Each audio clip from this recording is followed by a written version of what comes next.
Ganun ho. Bakit ba yung mga trolls ang dami? Ayaw pa magsi-like. Talaga naman ang gagi. Walang kwentang mga trolls. Walang gamit.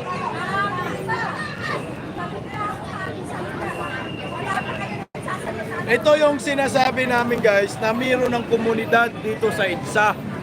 Pag nagsabi na magkita-kita sa EDSA, meron ng komunidad, na-create na ng community na isang tawag lang ay nandyan.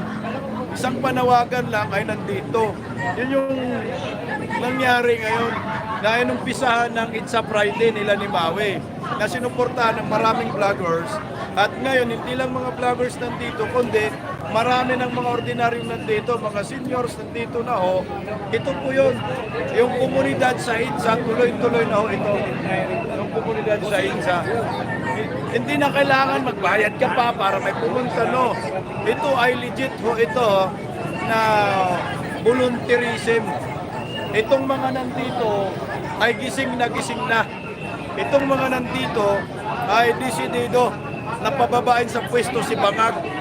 Ayaw namin magkaroon ng pangulo na durugist, mga gago. Ayaw mga trolls, masaya kayo? May durugist ang presidente, ang ginagawa panay utang lang. Ay, lo. Oh.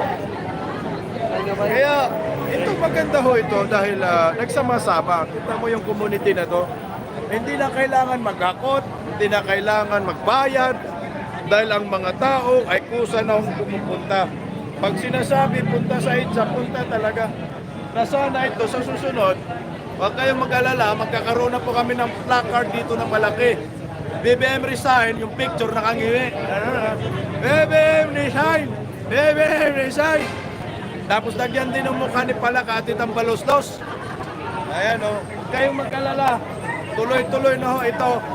Dahil sa mga nandito, mga volunteer, baka sakali, magpaprint din sila ng tarpaulin, BBM resign. Oh, para consistent ang ating panawagan. Kahit na hindi tayo sumisigaw, nakikita nila, BBM resign. Ganun na lang ho, siguro. Panawagan ako sa lahat ng mga subscribers ko na nandito. Sa susunod, baka pwede magboluntaryo tayo, mag-print tayo ng BBM resign. Marcos resign. Ganun ho. Para ma-recognize ng mga dumadaan ho, ng mga tao. Ayan, para nasabihin ho nila. Wala po kaming mic. Kung sino po yung mayroong mga mic, trumpa dyan, pwede magdala na lang ho kayo dito para at least paano, hindi masakit sa lalamunan ng speaker. At marinig din ho ng mga subscribers na nanonood. Tingnan nyo po ha. Walang hakot. Organic po ito. Yung mga tao nandito. Mehe, salamat to sa pakulay. Tingnan nyo po. Oh. Oh. Kanina pa nag-umpisa. Kaya ganon. Oh, ano? Tingnan mo, may watawat tayo. Ang kulang na lang natin, Marcos resign na tarpaulin. Tapos na kanya yun. Ha? Ano bang channel mo?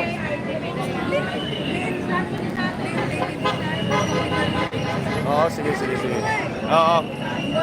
Wala ka tayong kita dito. Kami pagbayaran. Ayos ka, hindi ako bayaran. Oh, ito. Shout out mo channel mo. Shout out. Ano naman sa YouTube ko, Len TV Vlog. Puro capital letter yun ha. Oh. Anong content mo? Bangag resign. Bangag resign. Ganon lang yun. Ganon lang. Maraming salamat. Wala nang batas. We are the sovereign Filipino people imploring the Almighty God in order to build a just and human society and establish our government that shall embody our aspiration, promote the common good, conserve and develop our patrimony, and secure to ourselves and democracy under the rule of the law. Oh. The regime, truth, justice, love, equality, the peace and order to promulgate this constitution. Wala nang 1987 constitution. The preamble, saan na ngayon? Ng Senado, di ba? At saka Kongreso. Wala nang batas natin yan. Oh, BBM resign, sigaw. BBM resign. BBM resign! Bangag! BBM resign! Oh, subscribe niyo siya. BBM resign. Bangag. Oo nga, subscribe ka na nga nila. Ayan o. Ayan na po mga kabistak o. Ayan. dumami yung tao. Kanya-kanyang punta, walang hakot. Kita mo, walang microphone, walang ng boses. Ito yung sinasabi ko, meron ng komunidad sa EDSA. Kaya magpatawag ka ng BBM Resign, nandito sa EDSA yan eh. Tingnan nyo ah. Oh. Isang tawag lang, nandito na agad ang mga tao. Hindi ko rin naintindihan yung pangalan ng channel niya. I-reply nyo na lang. Mga supporter natin na nagsasabi O, tingnan mo. Oh, voluntaryo nagsipuntahan yan. BBM Resign. Nasa EDSA ang pag-asa.